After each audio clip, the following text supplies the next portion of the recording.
ഹരിയാന നിയമസഭാ തെരഞ്ഞെടുപ്പിൽ ആദ്യ 4 മണിക്കൂറിൽ ഭേദപ്പെട്ട പോളിംഗ് രേഖപ്പെടുത്തുന്നു. 22.70% പോളിംഗാണ് ഇതുവരെ രേഖപ്പെടുത്തിയത്.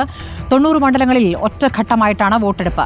ഹരിയാന ജമ്മു കശ്മീർ എക്സിറ്റ് പോൾ ഫലങ്ങൾ ഇന്ന് പുറത്തുവരും. വൈകിട്ട് 6:30 ശേഷമാണ് എക്സിറ്റ് പോൾ പ്രവചനങ്ങൾ ഉണ്ടാവുക. നോബൽ മാരിക്കാരൻ പോളിംഗ് വിവരങ്ങളുമായി ആദിൽ പാലോട്, PR സുനിൽ എന്നിവർ എക്സിറ്റ് പോൾ പ്രവചനവുമായി ബന്ധപ്പെട്ട വിവരങ്ങളുമായി ആദ്യം നോബലിലേക്കാണ്. നോബൽ, ഇപ്പോൾ ഭേദപ്പെട്ട പോളിംഗാണ് ഹരിയാനയിൽ ആദ്യ 4 മണിക്കൂർ പിന്നിടുമ്പോൾ കേൾക്കുന്നത്. 22.70% പോളിംഗ് രേഖപ്പെടുത്തുന്നു. എങ്ങനെയൊക്കെയാണ് സാധ്യത കൽപ്പിക്കപ്പെടുന്നത്? ഹരിയാനയിൽ ലോക്സഭാ തെരഞ്ഞെടുപ്പ് ഫലത്തിൻ്റെ ഒരു ആത്മവിശ്വാസം കോൺഗ്രസിനുണ്ട്. അവിടേക്ക് കൂടുതൽ റാലികളിൽ രാഹുൽ പങ്കെടുക്കുന്നത്. 8 റാലി രാഹുൽ ഹരിയാനയിൽ നടത്തി. മോദി ആകട്ടെ ഇക്കുറി വളരെ കുറച്ച് റാലികളിൽ മാത്രമേ പങ്കെടുത്തിട്ടുള്ളൂ എന്നുള്ളതാണ്. 2014 അദ്ദേഹം 10 റാലികൾക്ക് ചെന്നിരുന്നുവെങ്കിൽ ഇത്തവണ അത് വെറും 4ലേക്ക് ചുരുക്കുകയായിരുന്നു. അവിടുത്തെ ജാതി സമവാക്യങ്ങളിൽ ജാട്ട് സമുദായത്തിൻ്റെ പിന്തുണ ആർക്ക് എന്നുള്ളത് വളരെ പ്രധാനപ്പെട്ട ഒരു കാര്യമാണ്. മാത്രമല്ല ബി ജെ പിക്കുള്ളിൽ വലിയ രീതിയിൽ നേതാക്കളുടെ കൊഴിഞ്ഞുപോക്കൊക്കെ ഈ ഘട്ടത്തിൽ തലവേദനയായതുമാണ്. ഹരിയാനയിലെ ഒരു സാധ്യതയും സൂചനകളും എങ്ങനെയാണ്?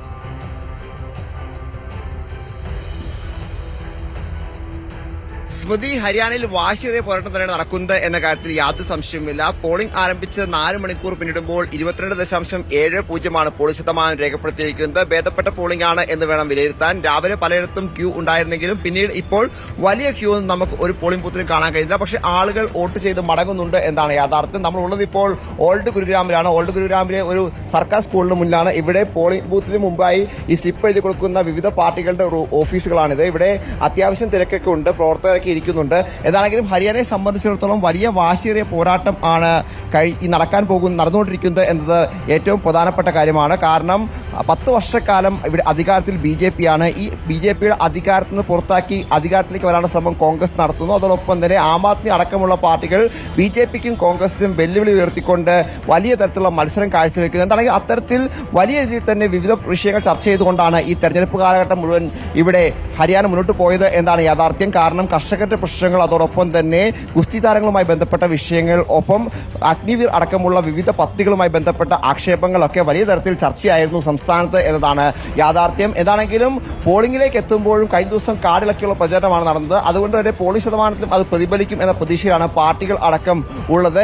നിലവിലത്തെ സാഹചര്യത്തിൽ വരും മണിക്കൂറുകളിൽ കൂടുതൽ പോളിംഗ് ഉണ്ടാകുമെന്ന് പാർട്ടികളും ഒപ്പം നേതാക്കളും സ്ഥാനാർത്ഥികളും ഒക്കെ പ്രതീക്ഷ അർപ്പിക്കുകയും ചെയ്യുന്നു.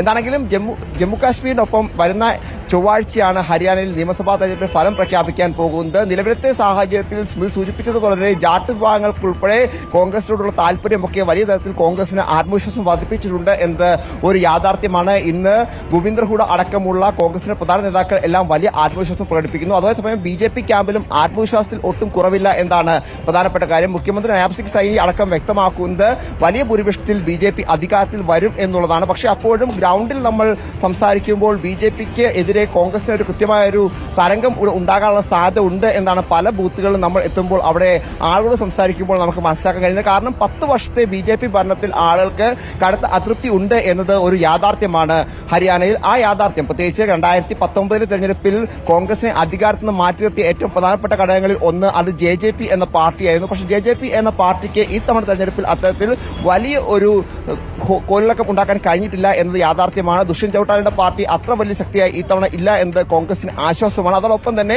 കഴിഞ്ഞ തവണ കോൺഗ്രസിന് 2019 തെരഞ്ഞെടുപ്പ് സമയത്ത് കോൺഗ്രസിനെ ഉപേക്ഷിച്ചു പോയ കോൺഗ്രസിന്റെ സംസ്ഥാന അധ്യക്ഷൻ അശോക് തൻവർ അടക്കമുള്ള ആളുകൾ ഈ നിർണായക ഘട്ടത്തിൽ കോൺഗ്രസിനൊപ്പം തിരിച്ചെത്തിയതും ദളിത് വോട്ടുകൾ അടക്കം കോൺഗ്രസിന് അനുകൂലമാകും എന്ന ആത്മവിശ്വാസം കോൺഗ്രസ് ക്യാമ്പിൽ ഉണ്ട്. എന്താണെങ്കിലും നിലവിൽ വാശിയേറിയ പോരാട്ടം നടക്കുന്നു. പോളിംഗ് ശതമാനം 22.70 എത്തി നിൽക്കുന്നു. വരും മണിക്കൂറുകളിൽ പോളിംഗ് ശതമാനം ഉയരും എന്ന പ്രതീക്ഷ നേതാക്കളും ഒപ്പം പാർട്ടികളും ഒക്കെ പങ്കുവയ്ക്കുകയും ചെയ്യുന്നു. സ്മൃതി, ശരി.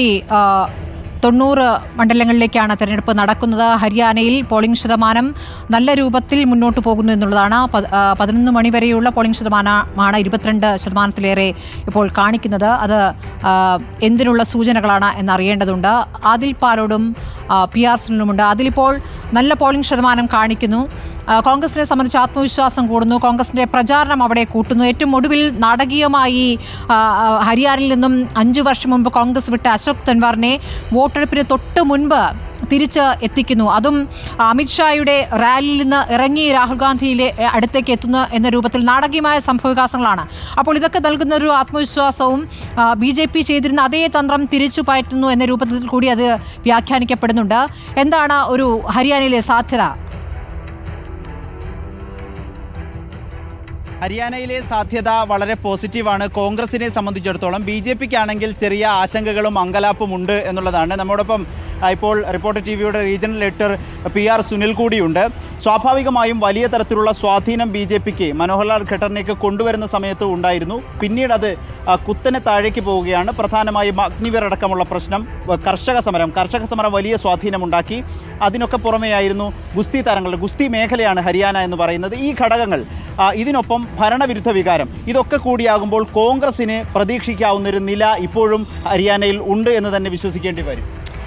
അതിൽ തീർച്ചയായും 2024 ലോക്സഭാ തെരഞ്ഞെടുപ്പ് അതിൻ്റെ വ്യക്തമായ സൂചന തന്നെയായിരുന്നു. കോൺഗ്രസിന് നല്ല മേൽക്കൈ ഹരിയാനയിൽ ഉണ്ടാക്കാൻ കഴിഞ്ഞ ഒരു തെരഞ്ഞെടുപ്പാണ് 2024 ഏതായാലും ഹരിയാനയിലെ ഒരു ചരിത്രം പരിശോധിച്ചാൽ നമുക്കറിയാം BJP ചിത്രത്തിലില്ലാത്ത ഒരു രാഷ്ട്രീയ ചരിത്രമാണ് ഹരിയാനയിൽ ഉണ്ടായിരുന്നത്. 2014 ഹരിയാനയിൽ BJP വലിയൊരു മുന്നേറ്റമുണ്ടാക്കുന്നതും ഹരിയാനയിൽ ചരിത്രം കുറിച്ച് BJP അധികാരത്തിൽ വരുന്നതും. അങ്ങനെ ഹരിയാനയിൽ അധികാരത്തിൽ വരുമ്പോൾ ഹരിയാന രാഷ്ട്രീയം എന്നതൊരു ജാട്ട് കുത്തക രാഷ്ട്രീയമായിരുന്നു. ജാട്ടുകൾ നിയന്ത്രിച്ച ഒരു രാഷ്ട്രീയമായിരുന്നു. ദേവിലാലിൻ്റെയും ബെൻസിലാലിൻ്റെയും ഓം പ്രകാശ് ചൗട്ടാലിൻ്റെയും ഒക്കെയുള്ള ഒരു വലിയ ചരിത്രമുള്ള പഴയ സോഷ്യലിസ്റ്റ് മുന്നേറ്റത്തിൻ്റെ ഒരു മണ്ണുകൂടിയാണ് ഹരിയാന എന്ന് പറയുന്നത്. അപ്പോൾ അവിടെ സോഷ്യലിസ്റ്റ് പിൻതലമുറക്കാരായ INLDയും കോൺഗ്രസുമായിരുന്നു എല്ലാ കാലത്തും പരസ്പരം ഏറ്റുമുട്ടിയിരുന്നത്. ആ ഒരു രാഷ്ട്രീയത്തിലേക്കാണ് BJP 2014 കടന്നു വരുന്നത്. അപ്പോൾ ഈ ഒരു ജാട്ട് ശക്തി കേന്ദ്രത്തിൽ ജാട്ടിതര പാർട്ടികളുടെ ഒരു വോട്ട് ബാങ്കുകൾ ലക്ഷ്യം വെച്ചായിരുന്നു BJP നീങ്ങിയത്. മനോഹർലാൽ ഖട്ടാർ എന്ന രാഷ്ട്രീയ നേതാവിനെ അങ്ങനെയാണ് മുഖ്യമന്ത്രിയായി കൊണ്ടുവരുന്നത്, പഞ്ചാബുകാരനായ മനോഹർലാൽ ഖട്ടാറിനെ.